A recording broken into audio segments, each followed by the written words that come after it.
안녕하세요. 북사랑 카페 크리스티나입니다. 오늘 제가 여러분들께 소개해드릴 책은요, 한눈에 깨뜨는 중동과 이슬람 상식 도감입니다. 이 책은요, 기존의 서양사와 동양사를 연결해주는 중동과 이슬람 세계가 고대 문명의 발상지로부터 현재의 중동이 어떻게 맥을 이어왔는지를 아주 간결하면서도 각종 참고 자료를 바탕으로 자세히 설명해주고 있는 책이라고 할 수 있습니다. 과거 고대 문명의 4대 발상지 중 두 곳인 메소포타미아 문명과 이집트 문명이 지정학적 위치에서 중동과 연관이 있음에도 불구하고요, 역사에서 잠시 소개되다가 동서양의 역사로 바로 건너뛰어 중동 역사를 제대로 배울 수 있는 기회가 없었는데요. 이 한 권의 책으로 마치 퍼즐을 맞추어 나가듯 세계사 지도 전체를 그릴 수 있도록 도와주는 책인 듯 싶습니다. 자, 그럼 지금부터 한눈에 깨뜨는 중동과 이슬람 상식도감, 그 이야기를 시작해 보도록 할까요? 18세기 후반 산업혁명으로 유럽이 세계 무대에 부상하기 전까지 사람들의 주요 운송수단은요, 낙타, 말, 배 등이었는데요.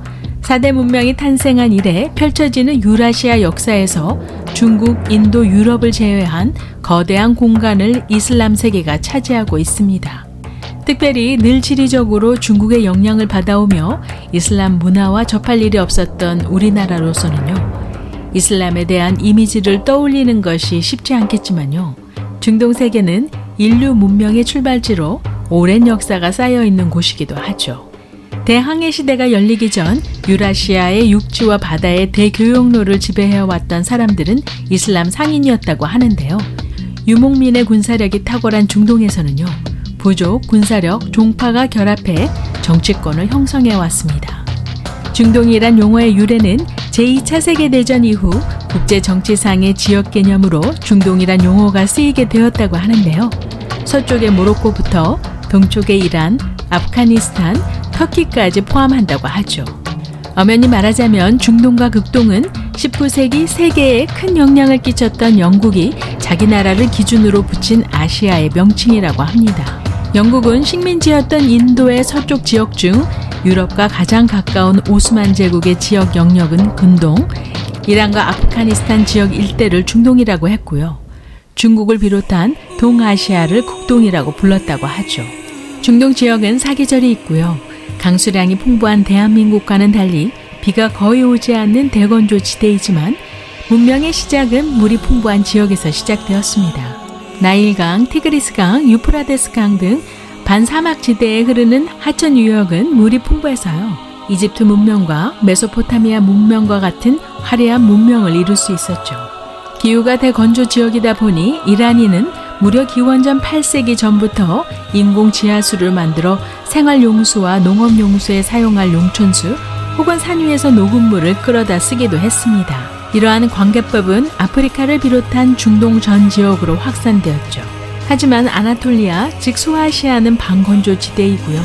지중해, 흑해, 카스피의 연안지대는 여름에도 비가 오며 아라비아 남부 예멘 지방도 몬순 기후의 영향으로 비가 내려서요, 다른 건조 지역과는 달리 다양한 작물을 재배할 수 있었습니다.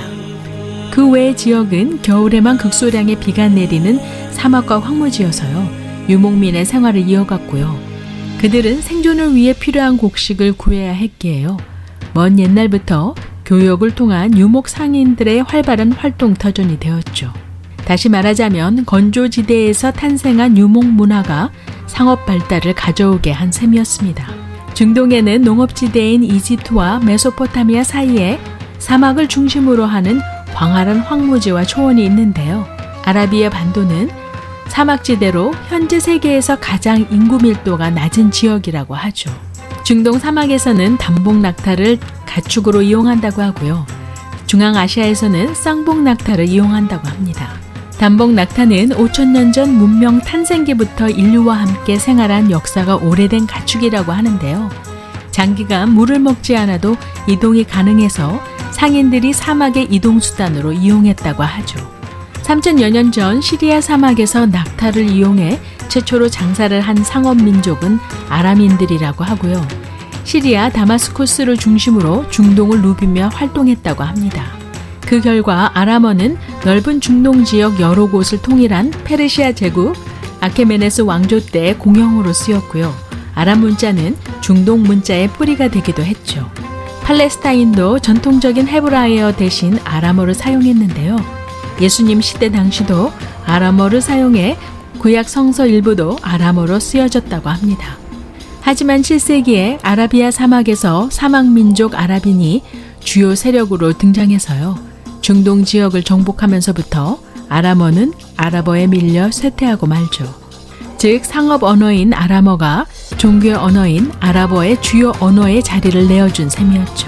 또한 중동 외곽에는 아나톨리아, 이란, 아프가니스탄 등의 세계 고원과 산악지대가 있어서요. 중동을 주변 지역과 격리하고 있다고 합니다. 현재 지중해 세계의 일부인 터키 공화국의 영토 대부분은요. 평균 고도 약 750m의 아나톨리아 고원이 차지하고 있다고 하고요. 에게해, 지중해, 흑해 등의 연안지대가 산과 가까이 붙어 있어 농경지가 전체의 불과 15%에서 20%밖에 안 된다고 하죠. 산으로 둘러싸인 중앙 아나톨리아 고원은요. 연간 강수량 360ml로 반건조 지대라고 하고요. 초원과 경작지로 이루어져 있습니다. 동부 산악지대는 티그리스강, 유프라데스강의 수원지이고요. 가장 높은 산은 성서의 노아 방주가 도착한 5137m의 아라라트 산이라고 하네요. 이란 고원은 동쪽으로 아프가니스탄과 파키스탄 서부, 서쪽으로는 자그로스 산맥, 북쪽으로는 엘브우스 산맥으로 둘러싸여 있다고 하는데요. 해발고도 500m에서 1500m의 분지형 고원으로서요. 대부분 황무지와 사막이라 기후가 매우 건조하다고 하죠. 이란 고원 주민의 약 절반은 중앙아시아에서 온 이란인이라고 하고요. 쿠르드인과 아랍인들도 섞여 있다고 하는데요. 이란 국민의 95%가 시아파 이슬람 교도라고 하고요. 수도 테헤란 남쪽에 수많은 시아파 성지가 있다고 합니다. 아프가니스탄은 북부 아무다리아 강 하곡과 남부 사막을 제외한 국토의 4분의 3이 산지라고 하죠. 가장 큰 산맥은 힌두쿠시 산맥이라고 하고요. 인도 세계와 경계를 이루고 있는데요. 북쪽 산맥은 중동과 타 지역을 구분하는 경계이고요. 이곳을 통해 여러 민족이 유입되었죠. 일찍이 인도 세계로 가는 출입구였던 남쪽의 카이바르 고개는요. 중앙아시아가 인도 세계를 침략할 때 이용한 침입로라고 하네요. 북부로 흐르는 아무다리아 강의 북쪽은 이슬람 세계의 외부로 여겨졌는데요. 그곳이 광활한 오아시스 덕분에 실크로드의 중심지가 된 서투르키스탄, 현재의 우즈베키스탄이라고 합니다. 중동은 아라비아 반도를 중심으로 이슬람 제국과 제2의 이슬람 제국이라고 불리우는 오스만 제국을 바탕으로 해서 이루어졌죠. 이 두 제국은 코란에 따라 사회 질서를 유지하는 종교 제국이었습니다. 이러한 이슬람교의 독특한 가치 기준은 민족 국가를 초월해 중동 사람들의 생활 전반을 이끌었고요. 그로 인해 과학의 발달로 종교의 세속화가 이루어진 다른 지역의 사람들에겐 이해하기 어려운 사회가 되고 말죠. 역사상의 아라비는 원래 아라비아 반도에 살다가 중동 지역으로 진출한 사람들을 가리키는데요. 아랍어에는 수많은 방언이 있고요. 표준어는 코란에 쓰인 아랍어이죠. 이 하나의 언어로 아랍 세계가 하나가 됩니다. 보통 아랍어 사용자를 아랍인이라고 하고요. 거주자 대부분이 아랍어를 쓰는 지역을 아랍 세계라고 보는데요. 중동에서 터키어를 쓰는 터키와 페르시아어를 쓰는 이란은 아랍어로 보지 않는다고 하네요. 무슬림 중에 아랍인은 불과 20%에 불과한다고 하고요. 대부분은 동남아시아와 남인도에 거주한다고 하죠. 저는 오늘 여러분들과 함께 한눈에 꿰뚫는 중동과 이슬람의 상식도감을 리뷰해 보았는데요. 전체 책의 내용이 방대할 뿐 아니라 이 한 권의 책이면 중동의 기원과 현재의 이슬람 국가들을 이해하시는데 참 도움이 될 것 같아서요. 제1편과 2편으로 나누어 소개해 드리려고 합니다. 오늘은 간략하게나마 중동 지역의 풍토, 기후, 지리적 위치와 민족 구성 등을 살펴보았고요. 제2편에서는 더욱 자세하게 중동 제국의 역사를 말씀드리려고 하니 기대해 주셔도 좋을 듯 싶습니다. 오늘의 영상을 끝까지 시청해 주심을 감사드리면서요. 구독, 좋아요 잊지 마시고요. 그럼 다음 영상에서 뵐 때까지 안녕히 계세요.